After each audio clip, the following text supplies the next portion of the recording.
내가 그리스도의 복음을 부끄러워하지 아니하노니 이 복음은 모든 믿는 자에게 구원을 주시는 하나님의 능력이 됨이니 첫째는 유대인에게 또한 헬라인에게였다.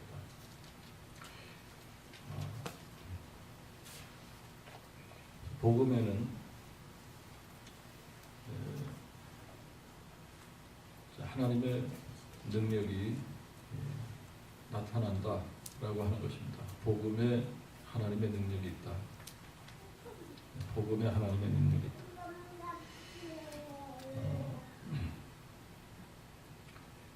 복음에 하나님의 능력이 있는데 복음은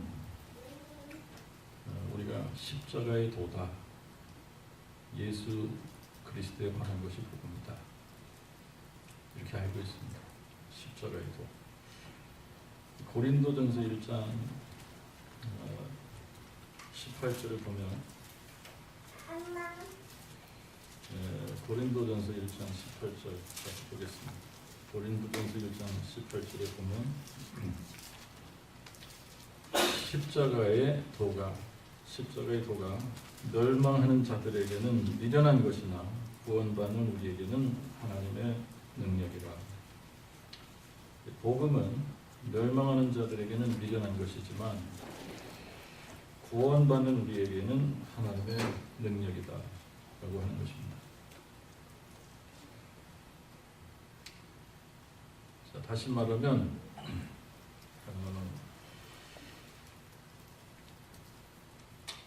복음에 능력이 있다라고 하는 것입니다. 복음에 하나님의 능력이 있다. 자, 우리가 예수 그리스도에 관한 그 부분도 상고를 했지만 복음은 전능하신 하나님이 성경에 기록한 대로 성경대로 이 땅에 인간으로 오셔서 십자가에 죽으시고 장사 지낸 바 되었다가 성경대로 성경에 기록한 대로 3일 만에 부활하심으로 죄와 사망의 권세를 이기시고 마귀를 멸하시고 우리의 왕이 되시고 주권자가 되셔서 우리로 하여금 영원한 생명을 얻게 하시는 것이 이것이 복음입니다. 이것이 기쁜 소식이고 복된 소식이에요. 그런데 복음이 사실 우리의 맨정신으로 이해하려고 그러면 잘 이해가 안 되는 부분이 있습니다. 왜 그러냐면 복음은 역설적인 면이 있기 때문에 그래요. 복음은 우리가 생각하기에 쉽지 않은 부분들이 있습니다. 그래서 지금까지 우리가 몇 가지 생각을 해본 중에 동정녀 탄생이라든지 이런 것들이 우리의 이성으로 또 맨정신으로 받아들이기 쉽지 않은 그런 부분입니다. 예수님이 누구십니까? 하나님이십니다. 살아계신 하나님. 이제 우리가 삼위일체에 대해서도 살펴보겠지만 예수님은 이 땅에 인간의 모습으로 인간이 돼서 이 땅에 오시기 전에 예수님은 영원부터 계시던 하나님, second person in the Trinity. 이거를 우리는 Trinity, 영어로는 Trinity, Triunity죠. Trinity. 근데 한국말로는 삼위일체 이렇게 부릅니다. 근데 이제 이 말 자체에 약간의 이제 모순이 있어요. 그래서 사실 이거를 삼위일체라는 그 신학적인 용어가 쓰여지기 전이라면 Triunity를 그냥 있는 그대로 번역을 해서 삼위연합의 하나님 뭐 이렇게 번역을 했으면 조금 덜 복잡하지 않았을까 하는 생각이 들어요. 그런데 그 삼위 연합의 하나님 중에 제2위 the second person in the Trinity 그 하나님이 살아계신 하나님이시고 온 우주 만물을 창조하신 창조주 하나님이신데 그 하나님이 이 땅에 인간의 몸으로 오셨다. 인간이 돼서 이 땅에 오셨다. 근데 그 창조주시고 전능하신 하나님이 이 땅에 인간이 돼서 오셨는데 그 전능자이신 그분이 피조물의 손에 아주 처참한 처형을 당하셨다. 이게 참 맨정신으로 하나님이시라면 어떻게 피조물에게 그렇게 처참한 십자가의 처형을 당해서 죽으시냐. 참 이게 이해가 안 되는 부분입니다. 그래서 이 십자가의 도가, 이 복음이 사람의 지식으로는 잘 깨달아지지 않는 역설적인 그런 부분이 있다라고 하는 겁니다. 그래서 이 십자가의 도가 멸망하는 자들에게는 미련한 것이지만 구원받는 우리에게는 이것이 하나님의 능력이다. 복음은 모든 믿는 자에게 구원을 주시는 하나님의 능력이다.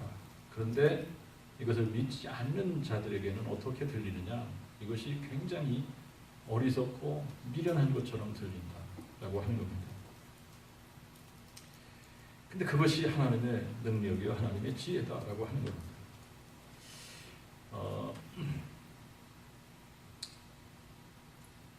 우리가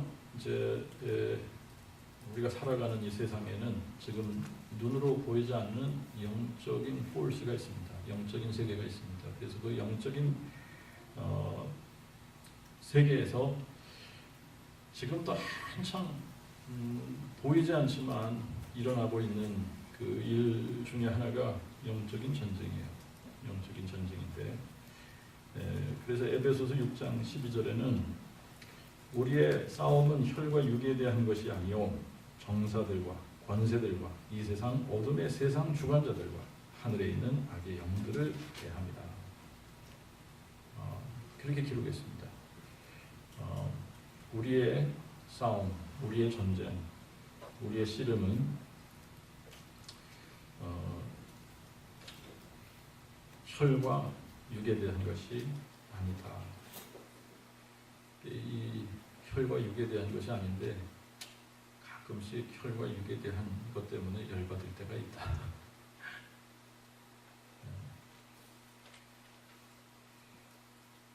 우리는 이 세상의 어둠의 세상 주관자들, 하늘에 있는 악의 영들, 이들을 대해서 우리가 영적인 싸움을 싸워야 되는 사람들인데 가끔씩 우리가 혈과 육에 그냥 또 종노릇 할 때가 있어요. 저를 보더라도. 자, 그런데 이 영적인 싸움에서, 영적인 전쟁에서 지금 이 영적인 전투에서 사단이 무엇을 하는지를 우리가 이제 이해해야 됩니다. 고린도후서 4장에 보면 이렇게 기록하고 있어요. 3절 4절에 만일 우리의 복음이 가리웠으면 그것이 멸망하는 자들에게 가리운 것으로 그 중에 이 세상 신은 마귀죠. 사탄이 믿지 아니하는 자들의 마음을 어둡게 해서 그리스도의 영광인 복음의 광채가 그들에게 비추지 못하게 한 까닭이니 그리스도는 하나님의 형상입니다. 자, 이 세상 신 마귀, 어둠의 세상 주관자들, 자, 이 마귀의 세력들이 하늘에 있는 악한 영들입니다. 그런데 이 마귀의 세력이 이 하나님을 대적하는데 어떻게 대적하냐? 사람들의 마음을 혼미케 해서 예수께서 그리스도시고 하나님의 형상이다. 예수께서 하나님의 본체시다 라고 하는 사실을 믿지 못하게 하는 것이 마귀가 하는 겁니다. 마귀는 어떻게 해서든 우리의 생각을 혼미케 해서 우리의 생각을 헷갈리게 하는 거죠. 우리의 정신을 헷갈리게 해서 십자가의 도가 깨달아지지 못하게 하는 거예요. 그래서 예수가 누구신지를 정확하게 보지 못하도록 하는 겁니다.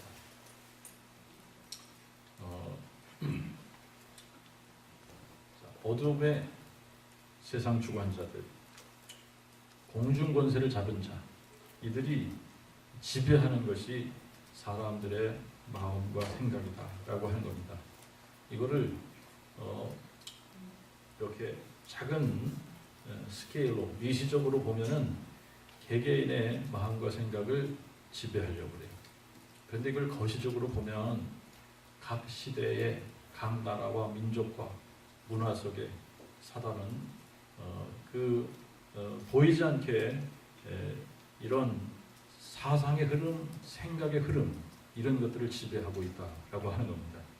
그래서 사람들로 하여금 잘못된 세계관을 가지도록 하는 거예요. 잘못된 세계관을 가지고 잘못된 생각을 가지고 세상을 살아가도록 하는 겁니다. 우리가 살아가는 이 시대를 뭐라고 이제 구분을 하느냐면 지금을 포스트 모더니즘이다 그럽니다.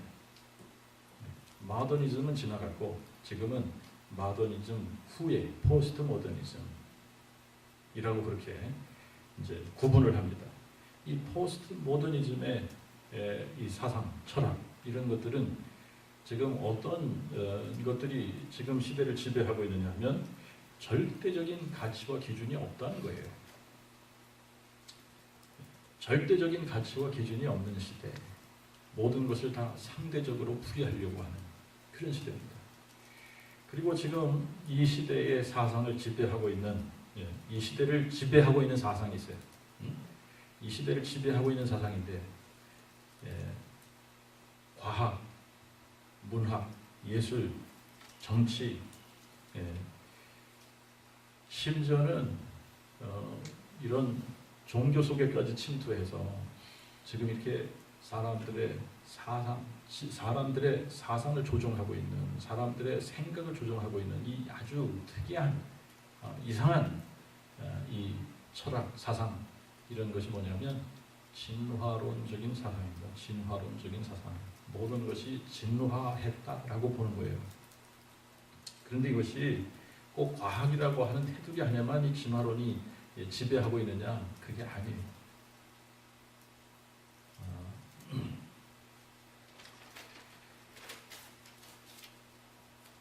그런데 우리가 이제 이런 사람들의 생각, 사상 이런 흐름들을 지배하고 있는 어떤 그 배후의 세력을 보면 이것이 세상의 어둠의 세상 주관자들, 마귀의 세력들이다. 마귀의 포스예요. 우리는 그냥 뭐 어떤 나라는 그 사회주의 국가이고 어떤 나라, 우리 지금 미국이나 한국이나 이런 나라들은 자유민주주의, 뭐 자본주의 이런 식으로 이렇게 구분을 합니다. 그렇죠? 그런데 또 이란이라든지 사우디나 이런 데를 보면 종교적인 사상이 지배하고 있는, 그래서 이슬람이라고 하는 그런 것이 지배하고 있고, 티벳이나 이런 데는 불교, 완전히 불교 문화가 형성되어 있고, 또 인도 이런 데는 힌두라고 하는 종교가 그들의 삶을, 그들의 사상을 지배하고 있고, 뭐 이것이 사회주의다, 자본주의다, 아니면 어떤 종교적인 그러한 생각들로, 그러한 종교적인 사상으로 사람들을 지배하던, 다 뒤에 배경에는 어둠의 세상 주관자들이 이러한 생각의 흐름들을 지배하고 있다라고 하는 겁니다. 그래서 이런 생각의 흐름들을 통해서 뭘 하게 하느냐? 하나님을 대적하게 한다라고 하는 겁니다. 하나님을 대적하게 한다. 이게 지금 사단이 하는 일입니다. 요즘은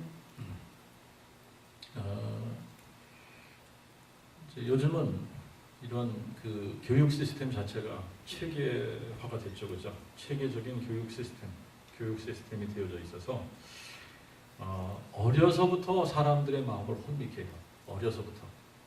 어려서부터 사람들의 마음을 혼미케 해서 그냥 정부에서 시키는 그 교육을 그대로 따라가면 사람들이 동성연애도 좋다.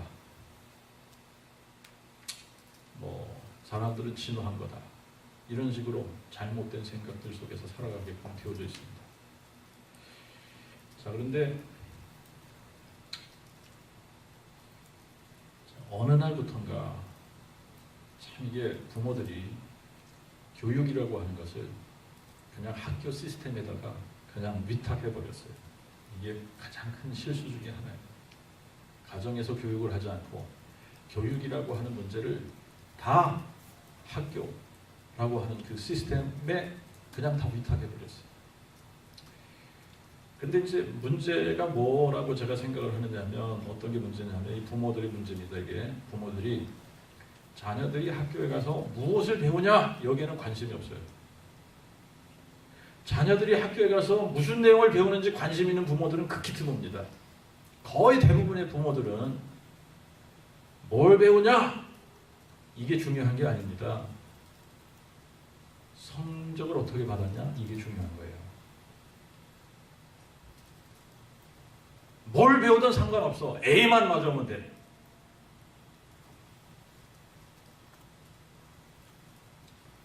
자, 이런 잘못된 생각들을 누가 집어넣어 주는 거예요? 여러분, 거의 대부분의 부모들이 여러분들이 성적만 잘 받아가면 별로 문제 삼을 일을 만들지 않는데 여러분들이 아무리 성실하게 살아가던 성적이 잘 안 나왔다. 그러면 이게 문제예요. 부모들이 이제 머리에서 뿔이 나와요. 뿔이 나와서 자녀들을 뿔로 받아요. 근데 자기네들이 그렇게 하는 거를 잘 모르더라라고 하는 게 더 큰 문제입니다. 우리 이게 꼭 이제 남의 집 문제만은 아니더라고요. 우리 작은 애인지 큰 애인지 모르겠어요. 학교에서 뭘 그림을 이제 그려오라고 그래서 얘가 그림을 하나 그렸어요. 그랬는데 그게 뭐냐면 엄마가 뭐 할 때 가장 기쁘냐라고 하는 거를 이제 그림으로 표현하는 겁니다. 근데 얘가 이렇게 백 해가지고 손을 이렇게 하는 그림을 어떻게 그렸어요? 그게 뭐냐면 자기가 100점마다 가면 엄마가 기뻐한다는 거예요.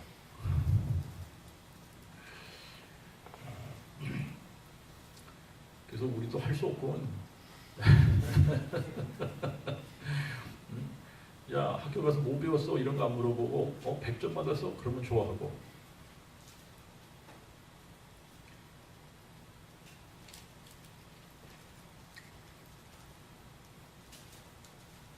여러분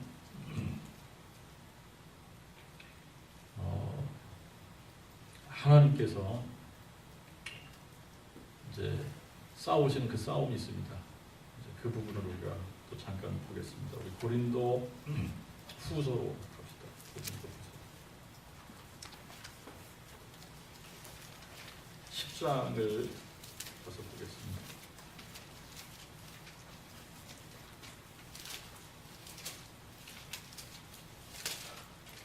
자, 3절부터 5절을 읽어보겠습니다. 3절부터 5절. 우리가 비록 육신에 있어 행하나 육신을 쫓아 싸우지 아니하노니 우리 전쟁의 무기가 육적인 것이 아니요 오직 요새를 파하는 하나님의 강력이라. 모든 망상과 하나님의 참 지식에 대적하여 스스로 높아진 것들을 다 파쇄하고 모든 사상을 사로잡아 그리스도께 복종케 하며.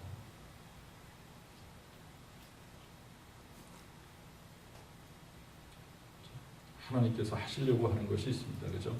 하나님께서 하시려고 하는 것이 뭐냐면 복음을 통해서 이 복음의 능력, 복음을 통해 하나님께서 하시려고 하는 것이 하나님에 대해서 높아진 잘못된 생각들, 하나님을 향해서 높아진 잘못된 사상들, 잘못된 생각들을 바로 잡아주는 겁니다. 그것을 사로잡아 누구에게 복종케 한다고요? 그리스도께 복종케 한다. 이것이 우리의 싸움입니다. 우리가 싸워야지 되는 영적인 싸움이에요. 자, 그런데 이제 우리가 고민하는 것이 뭐냐면 성경을 많이 알고 또 성경을 다른 사람들에게 가르치기도 하고 성경도 많이 읽고 아는 거는 많은 것 같은데 실제 삶에서 사라지지 않는, 말씀대로 사라지지 않는 경우가 너무나 많은 거예요. 아는데 그렇게 살지 않는.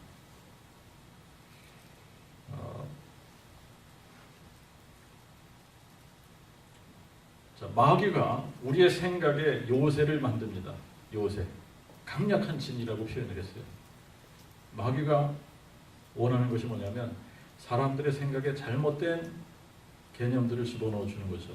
잘못된 생각들을 집어넣는 겁니다. 이것이 마귀가 우리의 마음과 생각, 우리의 사상을 잘못된 생각의 틀을 잡아넣어서 요새를 만드는 거예요. 강력하게 진을 치는 겁니다. 진을 치는 거예요. 그렇게 되면 그런 틀이 우리의 생각 속에 이렇게 딱 들어오게 되면 우리가 어떻게 되느냐? 세상의 흐름을 따라간다는 겁니다. 세상의 풍속을 따라간다는 거예요. 자, 마귀는 그 시대마다 지식인들의, 사람들의 생각을 지배하면서 자기가 원하는 삶을 살도록 잘못된 풍속들을 심어줘서 그것을 따라가면서 살도록 그렇게 하는 것이 사단이 하는 거예요. 그래서 에베소서 2장에 보면 우리가 허물과 죄로 죽었을 때 우리가 어떻게 살았냐? 세상의 풍속을 쫓아서 살았다. 그 세상의 풍속을 누가 지배하는 거냐? 그 세상의 풍속을 누가 그렇게 만들어 나가는 거냐? 사단이 그것을 지배하고 만들어 나가는 거예요. 자, 그런데 그런 세상의 풍속이 하나님을 대적하는 것들이지 하나님을 높여드리는 것이 없어요.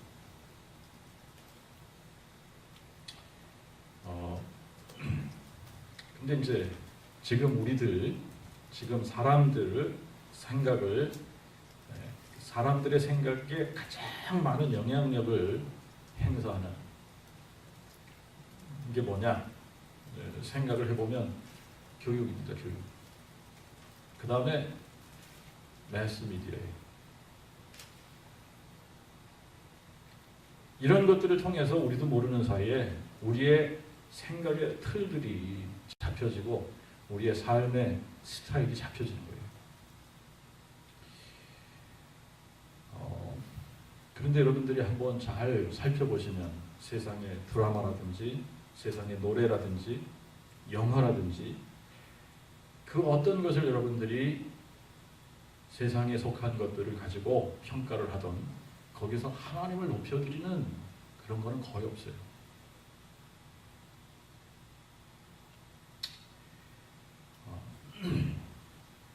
자본주의 시대, 여러분 우리의 생각의 틀이 이제 양극으로 나뉘어 있는 경우가 많습니다.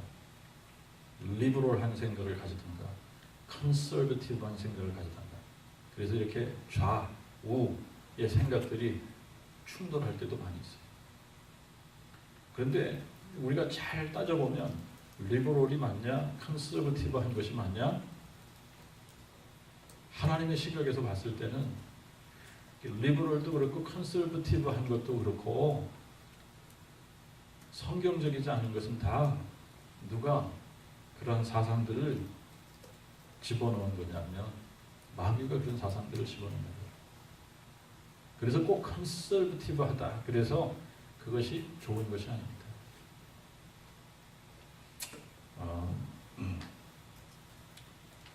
제가 이렇게 생각을 해보니까 우리의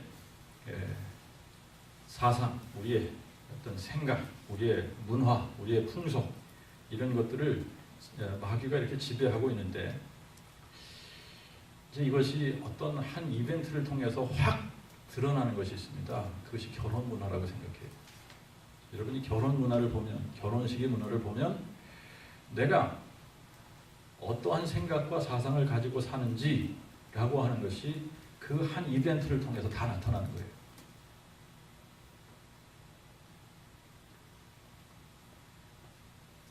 지금 우리는 자본주의 시대, 황금 만능주의 시대에 살아가고 있습니다. 그래서 이 자본주의 시대, 황금 만능주의 시대에서는 돈이면 다예요.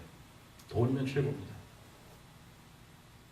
그렇기 때문에 이 돈을 가지고 사람들에게 자기를 과시하려고 하는 그런 것들이 사람들의 마음속에 다 지배되어져 있어요.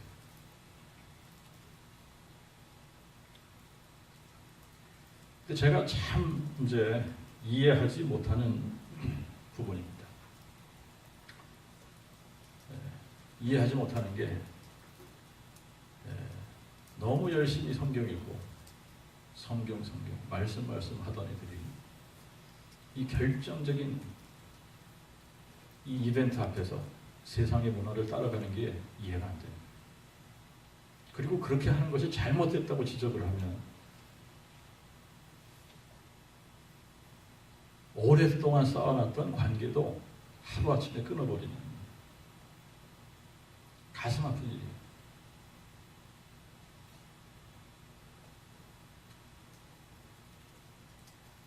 여러분, 우리가 세상의 풍속을 따라간다라고 하면 우리의 생각이 혼미한 상태에 있다라고 하는 거예요. 맑은 정신이 아니에요. 생각이 혼미해 있기 때문에 세상의 풍속을 따라가는 겁니다. 누가 우리의 생각을 혼미케 하냐? 성경을 보니까 누가 사람들의 마음을, 사람들의 생각을 혼미케 한다고 그래요. 하나님이 하시는 게 아니에요. 마귀가 하는 겁니다. 사람들의 생각을 혼미케 하는 거예요. 혼미케. 그래서 복음의 능력이 우리의 삶 가운데서 나오지 못하도록 하는 게 마귀가 하는 거예요.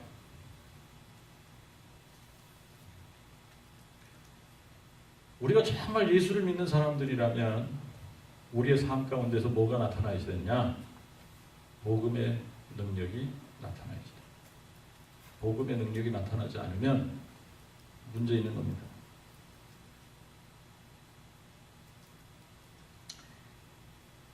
여러분, 복음의 능력, 이 복음의 능력은 우리에게 영원한 생명을 주는 능력입니다. 그래서 이 복음의 능력은 여러분들이 생명이다. 복음의 능력은 생명의 능력이다.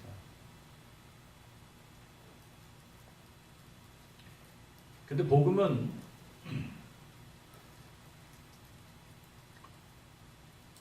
십자가의 도를 바르게 이해해야지 돼요. 십자가의 도를 바르게 이해하지 못하면 이거는 미련한 거고 어리석은 거예요.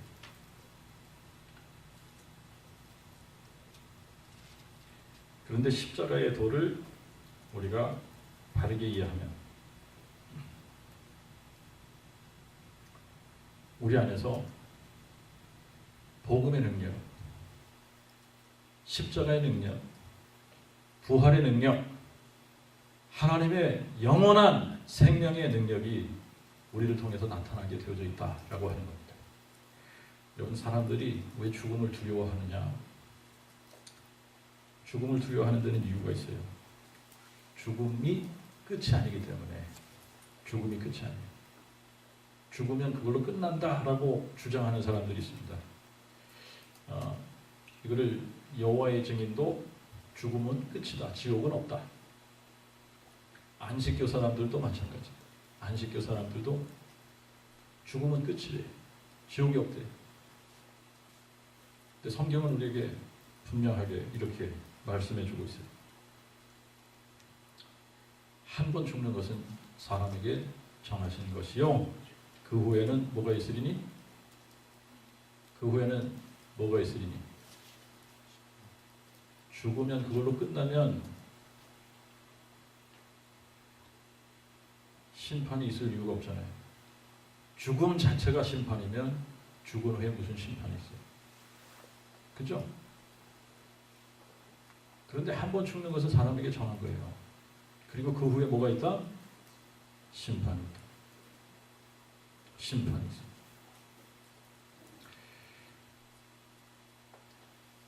이 세상에서 영원한 것 두 가지입니다. 하나님의 말씀이 영원해. 그리고 사람의 영혼이 영원해.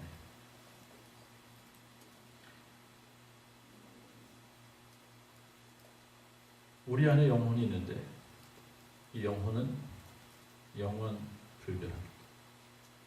멸해지지 않아. 영원히 존재합니다. 그런데 우리가 죽으면 우리의 육체가 우리의 영혼과 잠시 분리되어 있다가 하나님께서 우리를 다시 살리실 때에 영과 육이 다시 합해져서 영원히 사는 거예요. 근데 이제 문제는 그 영원한 생명을 우리가 천국에서 보낼 거냐 아니면 지옥에서 보낼 거냐라고 하는 게 문제입니다. 근데 이 지옥 얘기를 하면 천국 얘기하는 것까지는 사람들이 천국은 좋아하는 것 같아. 죽어서 천국 간다 그러면 그거는 좋아하는 것 같은데 지옥 얘기만 하면 싫어하는 사람들이 있어요. 근데 성경은 분명하게 우리에게 천국과 지옥이 있다라고 가르쳐주고 있습니다.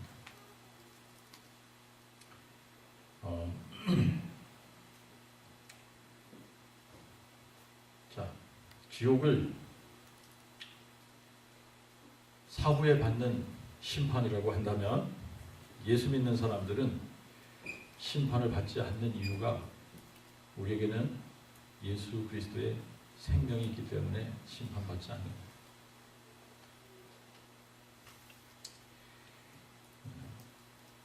즉 우리에게는 하나님의 생명이 있기 때문에 심판 대신 받는 것이 있습니다. 여러분 예수 믿지 않는 사람들은 자기들이 행한 대로 심판을 받는 거예요.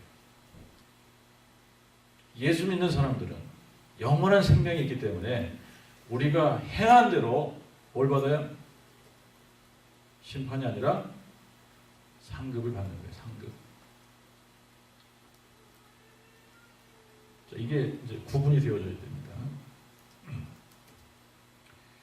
예수 믿지 않으면 이제 죽음이 두려워질 수밖에 없어요. 왜 그러냐면 우리가 행한 대로 심판받기 때문에 심판이 우리를 기다리고 있기 때문에 두려워할 수밖에 없습니다.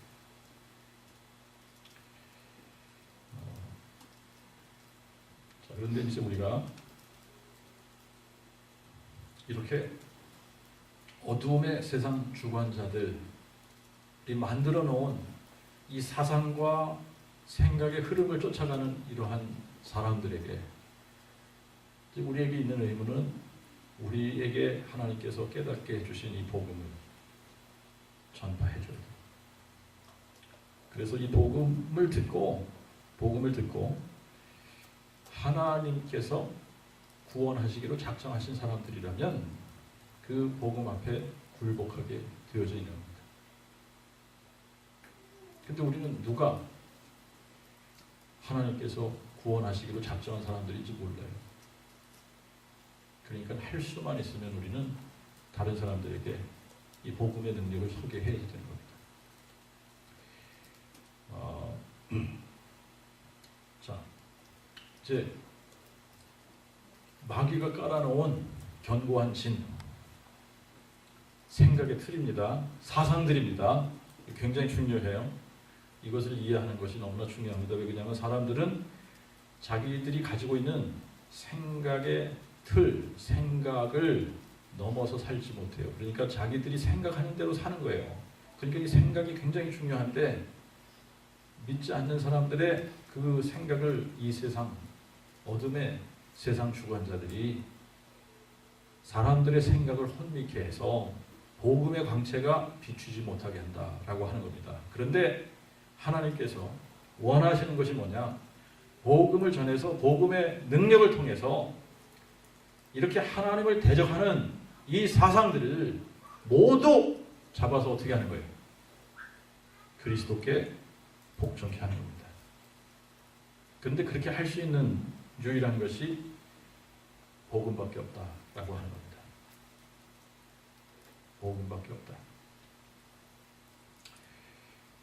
자, 그러니까 하나님의 능력이 어디서 나타나냐? 복음에서 나타난다. 복음에서 하나님의 능력이 나타난다고 했잖아요. 그죠? 복음을 통해서 하나님의 능력이 나타나는데 이 복음의 능력 이꼴 십자가의 능력이고 십자가의 능력 이꼴 부활의 능력이고 부활의 능력 이꼴 생명의 능력이에요.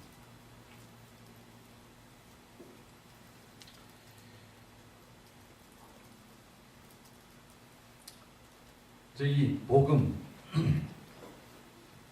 하는 것이 능력으로 우리의 삶에 와야지 됩니다. 머리로 이해하고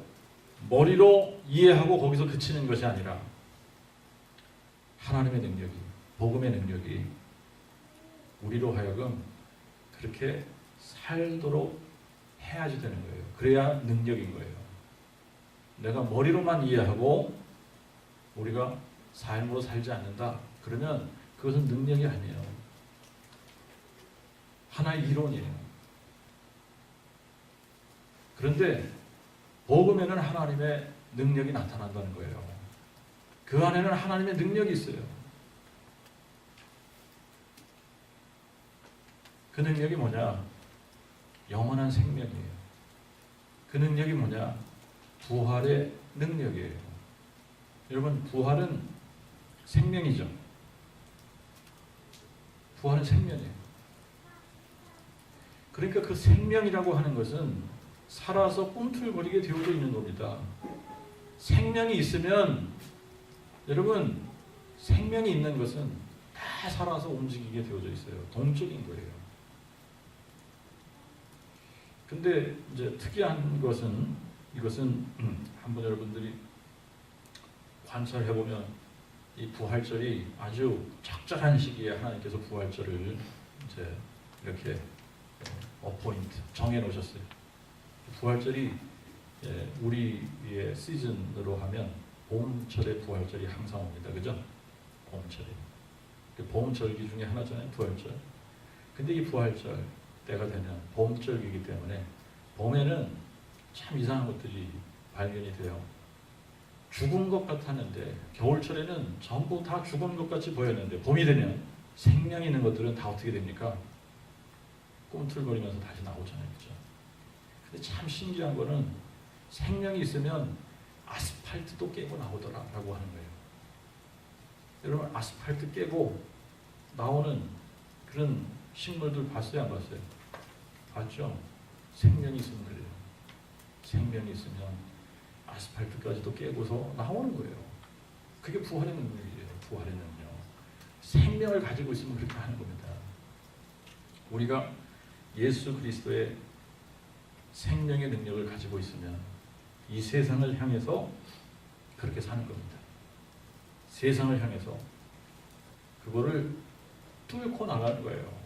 세상의 흐름, 세상의 문화, 세상의 풍속, 거기에 휩쓸려서 사는 것이 아니라 그것을 뚫고 나오는 거예요. 복음의 능력은 그래요.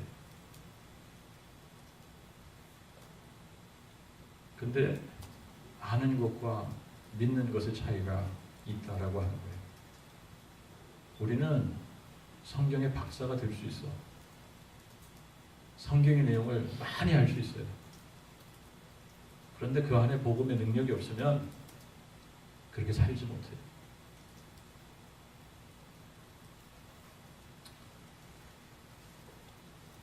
자, 예수님께서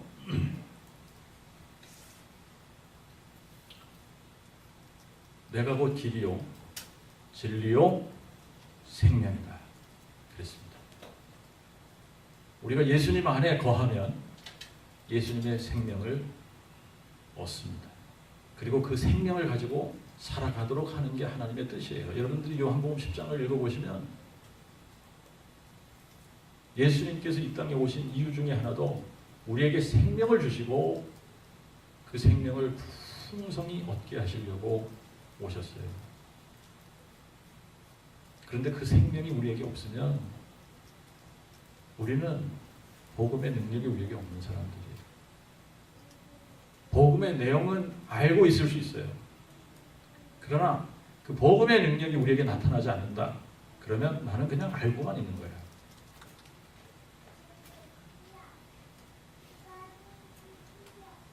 자, 하나님께서 하시려고 하는 것, 하나님을 향해서 높아진 모든 생각들을 다 사로잡아서 누구께 복종케 하려고 한다?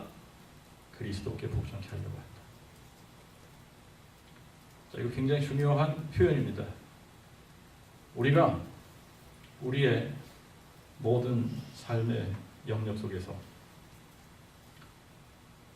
복음을 몰랐을 때는 가치관이 혼미한 거예요.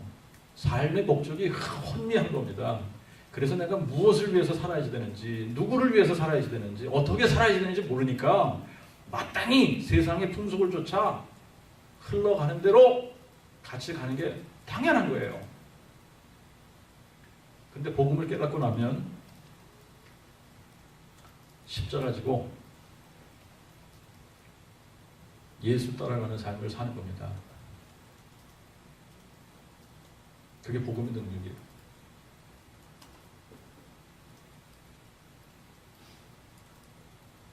세상의 문화가 아무리 거세게 흘러가도 그것을 역류할 수 있는 게 생명의 능력이에요. 여러분, 고기들이 죽어 있으면 다 물이 흐르는 대로 다 떠내려가. 그렇지만 살아있으면 어떻게 해요? 역류하잖아요. 그죠? 역류하는 거예요. 우리에게 복음의 능력, 예수 그리스도의 생명의 능력, 부활의 능력이 있으면 우리는 세상의 흐름을 역류하는 사람들이 되는 겁니다.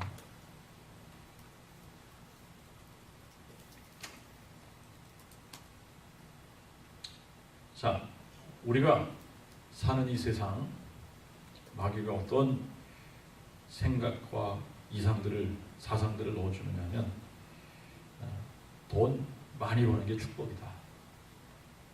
돈 많이 버는 게 축복이라고. 잘못된 생각들을 집어넣어주는 거예요. 여러분, 이런 생각들이 교회당 안에서 자칭 목사라고 하는 사람들의 입을 통해서 이런 마귀적인 잘못된 생각들이 선포되고 사람들의 마음과 생각 속에 돈을 쫓아가도록 만드는 이런 일들이 지금 비일비재하게 일어나고 있어요.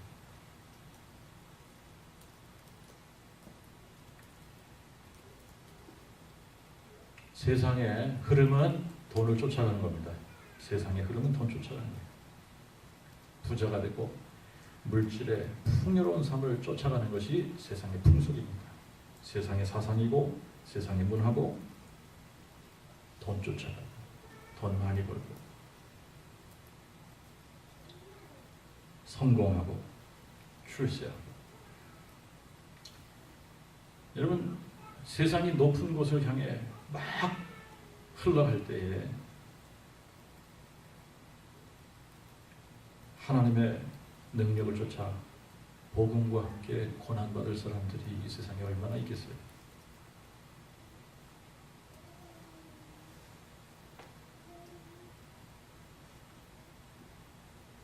정말 이 세상은 여러분 고난받는 거 싫어합니다.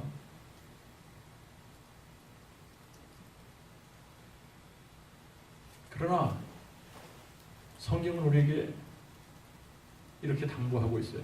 너희는 하나님의 능력을 쫓아 복음과 함께 고난을 받아라. 근데 우리 안에 복음의 능력이 없으면 복음과 함께 고난받는 것이 축복이라고 생각하지 않습니다. 참 기이한 현상들을 많이 봤습니다만 여러분 이제 어른이 되고 자녀들을 두고 그러면 자녀들이 돈 많이 벌고 이 세상에서 출세하는 것을 굉장히 바래요. 그런데 이제 그런 바람들이 누구에게나 다 있습니다. 내 자식은 세상에서 으뜸이 가고 출세하고 성공하고 돈 많이 벌고 유명 인사가 되고 그렇게 살기를 바래요.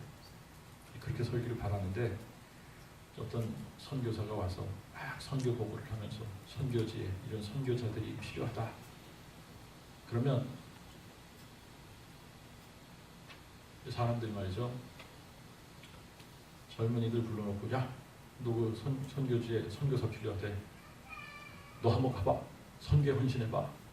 그러는데 자기 자녀가 선교에 헌신하면 싫어해요. 자기 자녀가 선교에 헌신하는 것은 아니야. 다른 사람의 자녀가 선교에 헌신해야 돼. 뭘 모르는 겁니까? 복음의 능력을 모르는 거예요.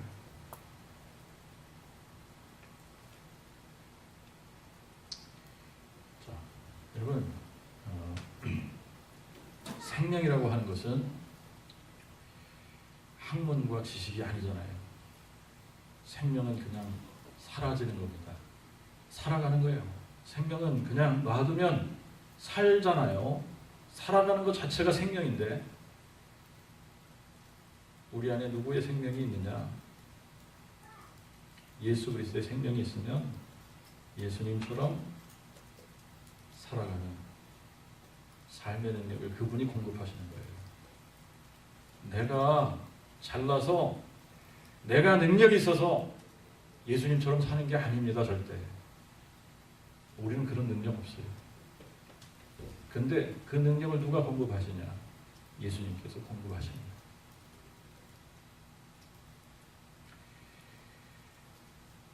예수를 우리가 믿는다.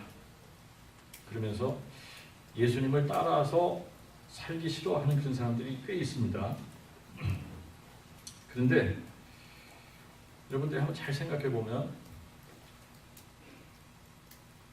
예수를 믿는 거는 좋은데 예수를 따라서 사는 거는 싫다. 그러면 뭐 하려고 예수를 믿냐? 그 질문을 해봐야 되는 거 아니에요? 예수 믿는 거는 좋아. 천국 보내준다니까. 근데 예수를 따라서 사는 거는 싫어. 예수를 따라서 살기가 싫으면 뭐 하려고 예수 믿냐 이거예요. 근데 지금 너무나 많은 사람들이 그렇게 사는 거예요. 예수 따라가는 거는 싫고 예수 믿었다가 죽을 때 천국 가는 것만 원해. 그러니까 이 부활의 능력이라는 거를 잘 모셔놨다가 죽을 때만 쓰고 싶은 거예요.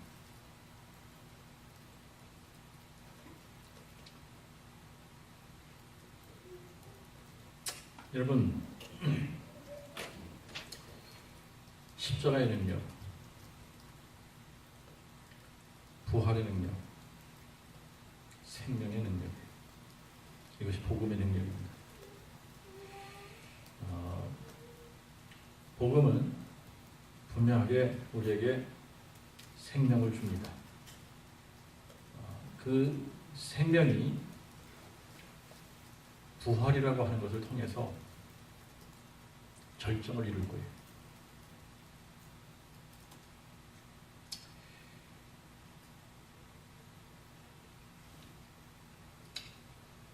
그런데 우리가 부활을 정말 믿는 사람이냐 아니면 그냥 부활을 아는 사람이냐의 차이가 어디서 나타나냐? 사는 걸 보면 알아요. 사는 것을 보면. 내가 정말 부활의 능력을 믿고 사는 사람인지, 내 안에 부활의 능력이 있어서 정말 내가 주님 오시는 그날에 부활해서 영원히 주님과 함께 산다고 하는 그 믿음과 확신이 있어서 사는 사람하고 그냥 그것을 머리로만 알고 있는 사람하고는 삶에서 차이가 나는 거예요.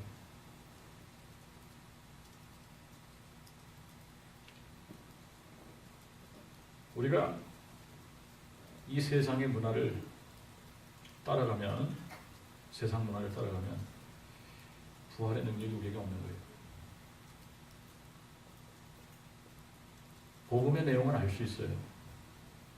많이 들면 그 내용 아는 거 어렵지 않아요. 그리고 읊을 수 있어. 살지 못하면 복음의 능력이 우리에게 없는 거예요.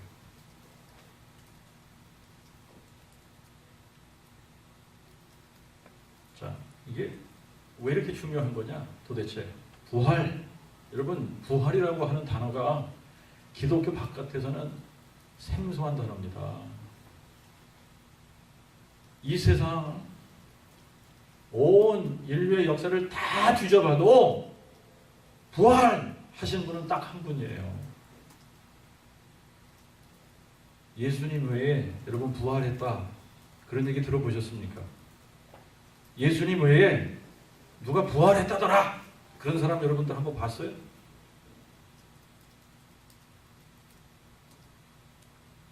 이 부활이라고 하는 이 사건은 이 세상에서 일어난 그 어떠한 사건보다 사실은 가장 충격적인 사건이고 가장 위대한 사건이고 가장 놀랍고 큰 사건입니다.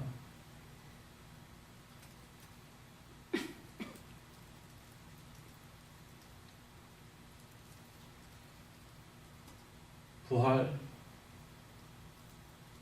예수 안에만 있는 게 부활이에요. 예수 바깥에서는 부활이 없습니다.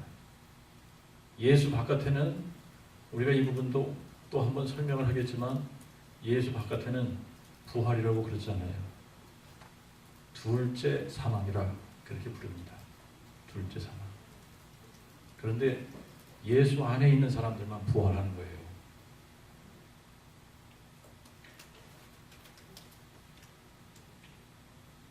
자, 이 부활의 사건이 얼마나 크고 위대한 사건인지, 그리고 이 부활의 능력이 얼마나 크고 놀라운 사건인지를 우리가 알면 여러분이 이 복음의 능력, 부활의 능력으로 해결하지 못할 문제는 아무것도 없습니다.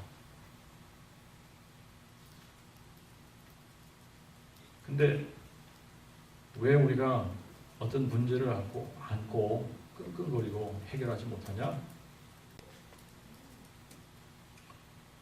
이유는 하나예요. 이유는 하나. 여러분들이 다른 어떤 것을 복음보다 더 중요하게 여기기 때문에 우리가 복음 외에 다른 어떤 것을 더 중요하게 여기면 복음의 능력으로 해결을 못 받아요. 근데 여러분, 이 세상에서 일어난 모든 사건들을 다 여러분들이 뒤집어서 다 파헤쳐봐요. 예수 그리스도께서 부활하신 이 사건보다 더 크고 위대한 사건이 어딨나? 이 세상에는 죽었다가 다시 살아난 사람 아무도 없습니다. 죽었다가 다시 살아나서 영원히 사는 사람 아무도 없어요.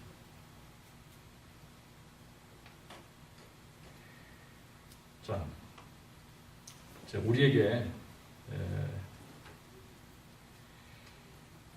보이지 않는 영의 세계가 있습니다. 우리에게 보이지 않는 영의 세계가 있는데 이 영의 세계 속에 사단의 존재를 우리가 인정해야지 돼요. 어둠의 세상 주관자입니다. 공중 권세를 잡은 자예요. 이 세상의 임금이에요.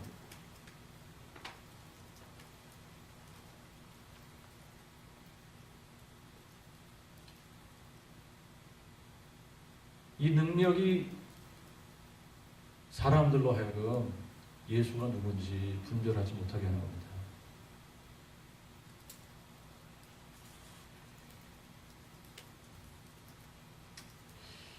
그래서 어떤 생각들을 계속 심어주느냐면 자기가 하나님을 반역하는 자잖아요. 자기가 하나님을 대적하는 자잖아요. 그러니까 계속해서 사람들의 생각 속에 어떤 생각을 심어주냐? 하나님 아무것도 아니다.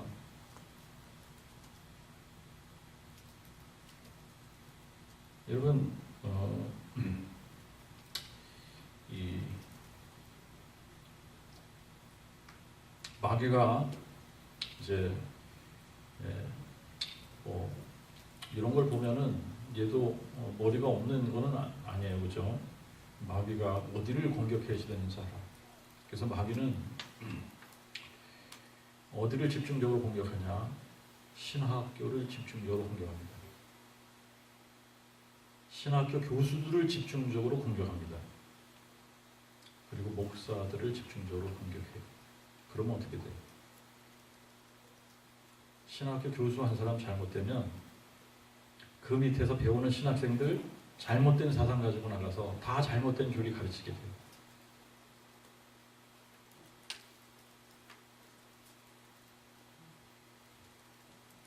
그러면 그 목사들을 따르는 무리들은 다 같이 망하는 길로 가는 겁니다. 그래서 사단은 누구 공격하냐? 신학교 공격합니다. 이 신학교를 공격하니까 이 신학교가 말씀에서 떠나기 시작했어요. 말씀에서 떠나니까 어떤 생각과 어떤 이론과 어떤 사상들이 신학교 교수들을 지배하고 철학자들을 지배하냐? 신은 죽었다.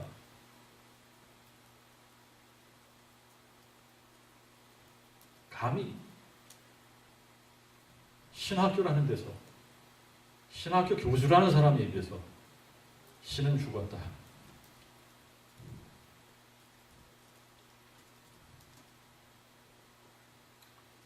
이거를 또 신학이라고 일컫습니다. 사신신학.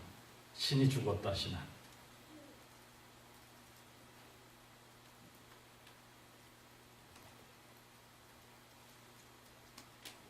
여러분, 사단이 이렇게 신학교 교수들 몇 명 건드려 놓고 그 밑에서 배우는 목사들 건드려서 그들의 사상을 잘못되게 만들어 버리면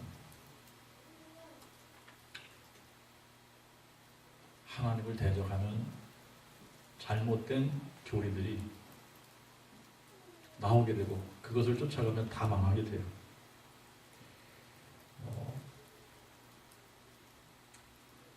그런데 이제 그것을 알기 때문에 하나님께서 이렇게 우리에게 미리 말씀해 줬어요. 만일 우리 복음이 가리웠으면 망하는 자들에게 가리운 것이다. 그렇죠? 망하는 자들에게 가리운 것이다. 그 중에 이 세상 신이 믿지 아니하는 자들의 마음을 혼미케 하여 그리스도의 영광의 복음의 광채가 비추지 못하게 하는 거다.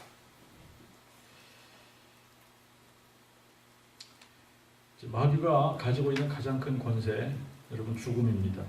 죽음. 그래서 그 죽음을 가지고 사람들 위에 왕노릇하는 거예요. 죽음을 가지고 사람들 위협하면서 왕노릇하는 겁니다.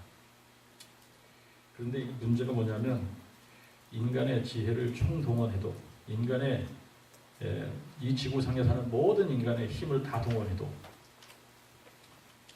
사단의 권세를 이길 힘이 없다라고 하는 겁니다. 죽음을 이길 방법이 없어요. 그래서 주님이 오신 거예요. 그래서 예수님이 오신 겁니다. 하나님이 인간이 돼서 그래서 오신 거예요. 히브리서 2장 14절부터 보면 이렇게 기록하고 있어요. 자녀들은 혈육에 함께 속하였으며 그도 또한 한 모양으로 혈육에 함께 속하심은 사망으로 말미암아 사망의 세력을 잡은 자 곧 마귀를 없이 하며 또 죽기를 무서함으로 일생에 매여 종노릇하는 모든 자들을 놓아주게 하시니 이는 실로 천사들을 붙들어 주게 하심이 아니요 오직 아브라함의 자손들을 붙들어 주게 하심이니라.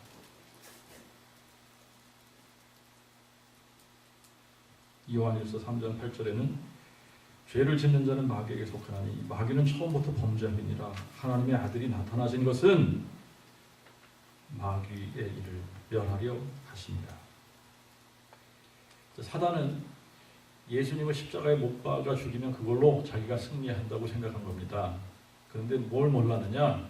그것이 하나님의 체크메이트, 하나님의 체크메이트, 승부수였어요.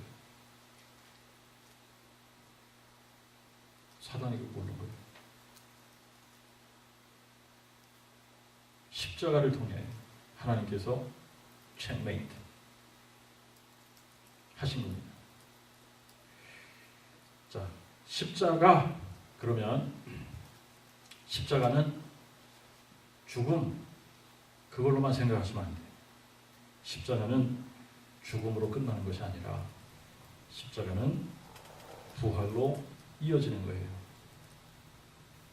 그래서 십자가의 도 그러면 여러분 십자가의 도는 예수님이 십자가에 죽으셨다 그걸로만 끝나는 것이 아니라 성경에 기록한 대로 성경대로 십자가에 죽으시고 장사 지낸 바 되었다가 성경대로 죽은 자 가운데서 3일 만에 부활하셨다. 부활로 이어지는 겁니다. 여러분 부활에 대해서 이제 이런 이야기 여러 번 했지만 총 가진 사람이 권총 강도가 어디에 들어가서 총을 가지고 위협을 해요. 위협하는 거는 딱 하나입니다. 총의 위력이 뭐예요? 빵 쏘면 어떻게? 사람이 죽는 거잖아요. 그죠? 그런데 그 총을 가지고 빵 쐈어. 근데 안 죽었어 그 사람은. 또 쐈어. 안 죽어. 누가 도망가야지 돼? 총 가진 사람이 도망가는 거예요. 그때는. 여러분 예수님 앞에 마귀가 그렇다는 거예요.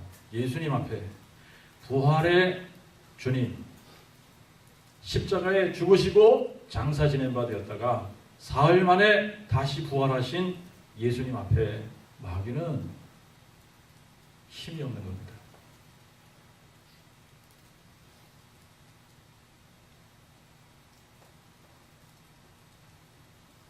자, 그런데 이제 이 사건이 왜 중요한가라고 하는 거 우리가 좀 이해해야 됩니다. 고린도전서 15장 3절 4절에 보면 성경대로 그렇게 기록하고 있어요. 성경대로 그리스도께서 우리 죄를 인하여 죽으시고 장사 지낸 바 되었다가 성경대로 사흘 만에 다시 살아나사 이게 성경대로 했다는 게 중요한 거예요. 랜덤한 게 아닙니다. 성경대로 했다는 거예요. 자, 그러니까 예수 그리스도의 십자가의 사건은 성경에 이미 기록되어진 사건이죠. 그죠? 예수님이 부활하실 것도 성경에 이미 기록되어진 사건이죠. 그죠? 이게 왜 중요합니까? 중요한 이유가 뭐예요? 성경에 기록됐어. So what? 이겁니까? 여러분 성경에 기록된 대로 하나님께서 이렇게 하셨다라고 하는 것은 왜 중요하냐면 그것을 성취하심으로 예수가 누구시냐라고 하는 것을 증명한 사건이에요.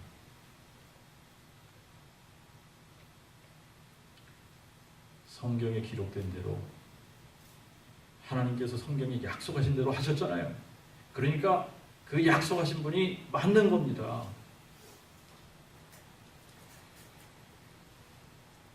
자, 그래서 이제 우리가 사도행전 17장 31절에 보면 저를 죽은 자 가운데서 다시 살리신 것으로 모든 사람에게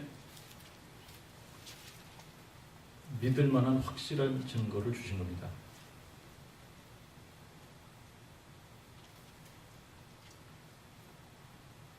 예수님에 대해서 구약에서 미리 다 예언해 놓고, 그리고 그 예수님이 오셔서 구약에 예언되어진 그것들을 다 성취하심으로 말미암아 하나님께서 무엇을 증명한 거냐?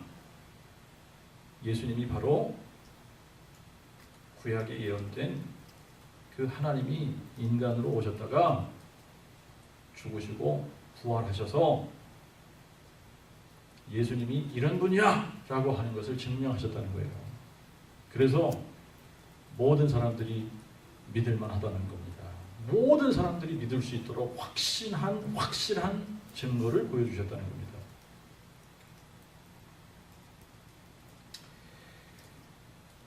자, 요나의 표적이 무엇을 지금 묘사한 거죠? 무엇을 가리키는 거예요? 요나의 표적이 뭘 가리키는 거예요? 네? 요나의 표적, 그러면 요나의 표적은 뭘 지금 이렇게 포인팅하고 있는 겁니까? 요나의 표적, 예수님이 죽으셨다가 3일 만에 다시 부활할 사건을 포인팅하고 있는 거잖아요. 그렇죠? 그러니까 바리새인과 서기관들이 와서 표적을 구할 때에 예수님께서 뭐라고 말씀하셨어요? 뭐밖에 보여줄 게 없다? 요나의 표적밖에 보여줄 게 없다.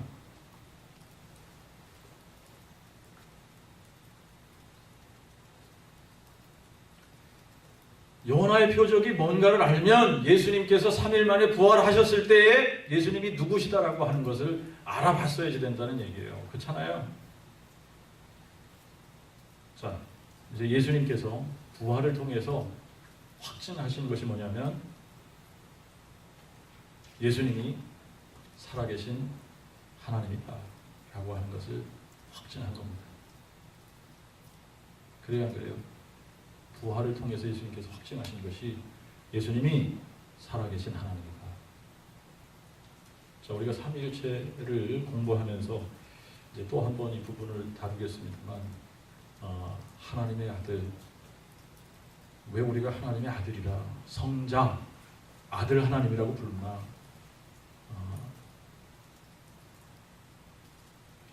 만세전에 그분이 성자로 계신 게 아니잖아요. 그죠? 만세전에 그분은 second person in the Trinity로 계신 거예요.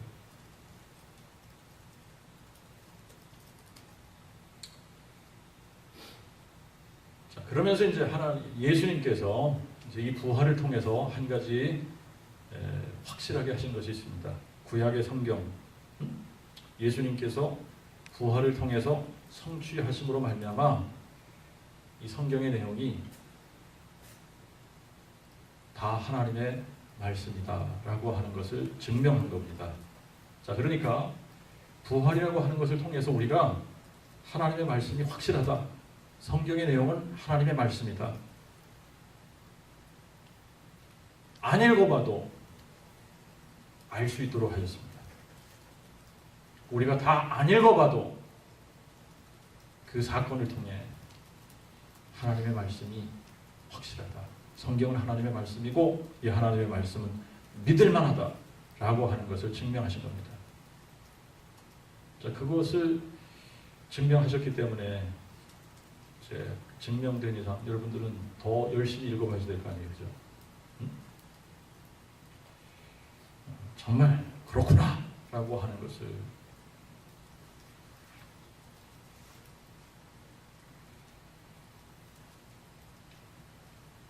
자, 예언을 하신 이유, 그거를 수천 년 전에 혹은 수백 년 전에 그 일을 이루시지 못할 거를 아셨다라고 한다면 뭐 하려고 그것을 예언하셨겠어요, 그렇죠? 예언을 하신 데는 하나님께서 그 일을 분명하게 행하실 의도가 있으셨기 때문에 예언하신 겁니다, 그렇죠? 자, 그래서 우리가 보이지 않는 하나님 어떻게 믿을 거냐? 여러분들이 복음을 전하다가 보면 종종 여러분들이 그런 질문 받지 않나요? 하나님 안 보이잖아요.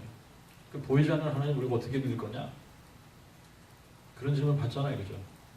보이지 않는 하나님 믿을 수 있도록 하나님께서 하신 게 뭐예요? 그 하나님이 미리 어떻게 행하실 것을 예언하시고 성경대로 그분이 이 땅에 인간의 모습으로 오셨다가 성경대로 그분이 죽으시고 장사 진행바 되었다가 성경대로 그분이 부활하심으로 말미암아 그분이 하나님이시다 증명한 거 아니에요?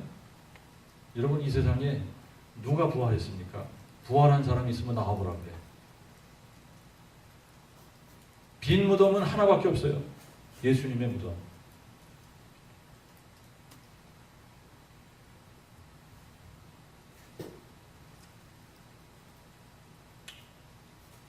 자, 이게 하나님의 답입니다. 보이지 않는 하나님 어떻게 믿습니까? 뭘로 보여주셨다는 거죠? 부활로. 부활로 보여주셨다는 거예요. 그러니까 믿으라는 거예요. 부활로 보여줬으니까 믿어.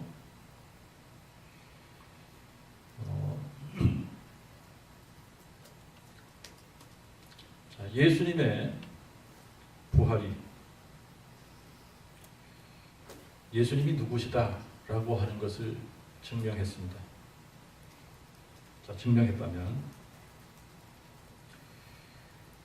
예수님의 피가 왜 우리의 죄를 사할 수 있는지에 대한 답도 금방 나오는 거예요. 그냥 베드로가 예수님 대신 죽었더라면 여러분, 사람들이 죄를 사할 수 있어요, 없어요? 없어요. 근데 예수님이 부활하셔서 하나님이다라고 하는 것을 증명했습니다. 그러면 십자가에서 죽으신, 그러면서 흘리신 그 피는 하나님이 우리를 위해서 흘려주신 피예요.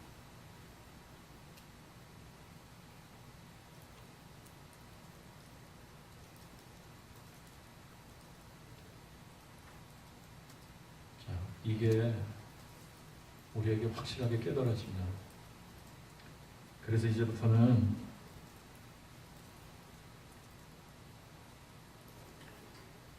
우리의 창조주시고 우리의 구세주시고 만왕의 왕이시고 만유의 주이신 바로 예수님, 그 예수님이 부활하신 것처럼 우리도 부활한다 라고 하는 것을 확실하게 믿으면, 여러분, 우리가 어떻게 살 수 있냐면 히브리서 11장에 나오는 믿음의 사람들처럼 살 수 있는 겁니다.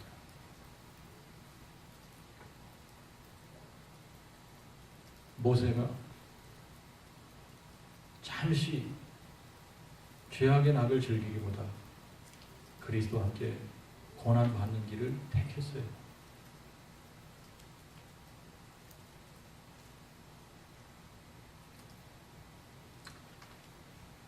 여러분, 히브리서 11장에 나오는 그 수많은 믿음의 사람들이 왜 그렇게 살았냐? 물어보면 답은 하나입니다. 부활이 있기 때문에. 더 좋은 부활. 그것을 바라봤기 때문에.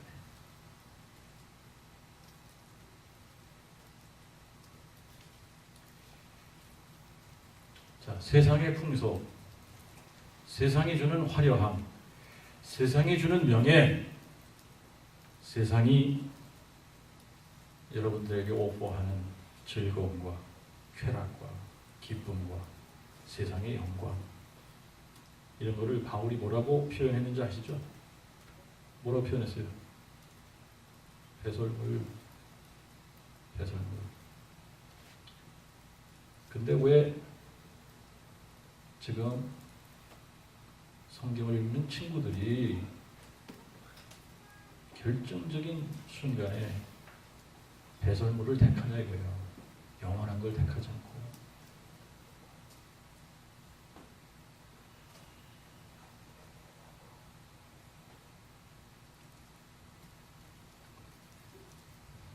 여러분, 부활은 하나님의 능력입니다. 그리고 이것이 복음의 능력이에요. 이 복음의 능력, 하나님께서 얼마나 쉽게 만드셨느냐.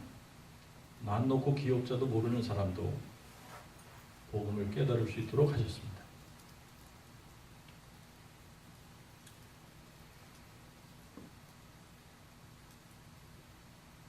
하나님은 성경대로 가면 쉽게 만들어 놓으셨어요. 우리가 성경대로 가면 쉬운 겁니다. 모든 것이 성경대로 가면 쉬워요. 그렇지 않을 때 어려운 거예요. 자, 또 하나 우리가 이해해야 되는 것이 있습니다. 왜 성경대로 그렇게 하셨는지. 여러분, 하나님 자신도 성경에 기록한 대로 그분이 이 땅에 인간의 모습으로 오셨어요. 그죠? 인간의 몸으로 오셨어요. 그리고 성경에 기록한 대로 그분이 십자가 형틀에서 처참하게 죽으셨습니다. 성경에 기록한 대로 장사 지낸 바 되었어요. 성경에 기록한 대로 죽은 지 3일 만에 부활하셨습니다. 우리도 성경대로 믿어야 돼요. 자, 많은 지금 이게 교회를 혼란스럽게 하는 이 무리들이 지금 주장하는 게 뭐냐면 경험을 주장합니다. 경험. 신비적인 체험들을 주장해요. 신비적인 체험과 개인의 경험은 다 주관적인 겁니다. 여러분, 우리가 다 100이면 100 사람이 다 틀린 경험을 가지고 이런 경험을 해야 돼 그런다고 주장해 보십시오. 어디로 갈 거예요?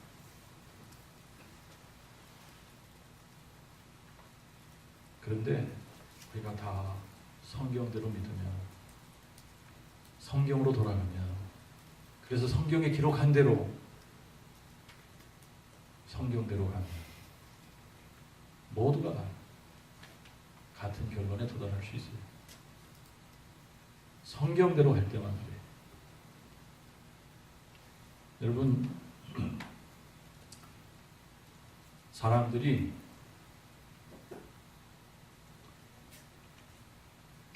성경을 뒤로 밀쳐놓는 그 순간부터 객관성을 잃게 될 거예요.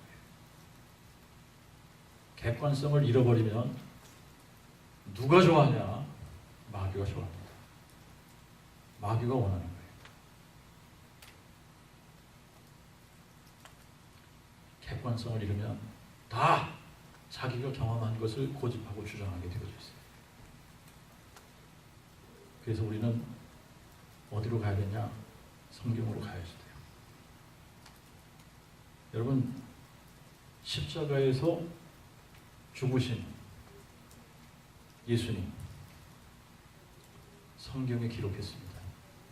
성경에 기록한 대로 예수님이 십자가에 죽으셨어요. 부활하신 예수님, 어디에 기록했습니까? 십자가에 기록했어요. 성경에 기록했어요. 성경에 기록하신 대로 그분이 십자가에 죽으시고 성경에 기록한 대로 그분이 부활하셨어요. 그리고 지금 어디 계세요? 승천하셔서 하나님 우편에 앉아 계신다. 누굽니까? 예수 그리스도예요. 성경에 기록한 대로 예수님이 이 땅에 오셔서 우리를 위해서 죽으셨고, 성경에 기록한 대로 그분이 죽으셨다가 성경에 기록한 대로 3일 만에 부활하셔서 40일 제자들과 함께 계시다가 승천하시고 하나님 우편에 앉아 계시면서 지금도 통치하시는 그분이 누구냐? 예수 그리스도. 근데 그분이 무엇을 가지고 통치하시냐? 꿈과 환상과 계시로 통치하시는 것이 아니라 그분의 말씀으로 통치하는 겁니다. 그분의 말씀으로 통치하시는 거예요. 그래서 정말 우리가 예수를 믿는 사람들이라면, 우리 안에 정말 복음의 능력이 있는 그런 사람들이라면 우리는 왜 그 복음의 능력이 우리에게 나타나냐? 하나님의 말씀 앞에 우리가 굴복하기 때문이에요. 지금도 주님이 원하시는 것이 그분의 말씀 앞에 우리가 굴복하는 겁니다.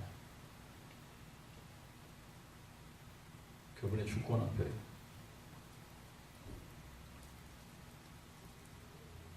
겸손해지는 거예요.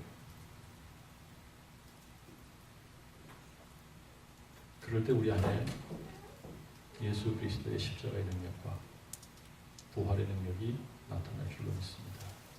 기도하겠습니다. 하나님 아버지, 정말 저희들의 마음과 생각 속에 잘못 되어진 사상들이 있으면 주의 진리의 말씀으로 그 모든 잘못된 생각들을 다 불태워 주시고 다 사로잡아 그리스도께 복종시켜 주시옵소서. 우리 안에 예수 그리스도의 생명의 능력이 삶으로 드러날 수 있도록 은혜 베풀어 주옵소서.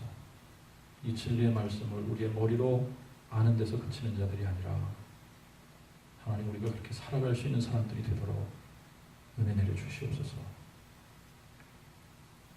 부족하고 허물 많고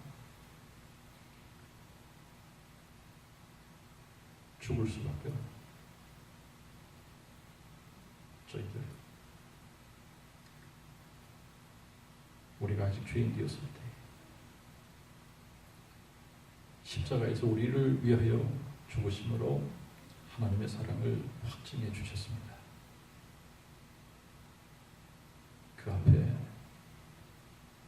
굴복할 수 있는 저희 모두가 되게 해주시고 부활하신 우리 주님의 능력이 우리의 삶을 통해 드러날 수 있도록 은혜 베풀어 주옵소서. 예수 그리스도 이름으로 기도합니다.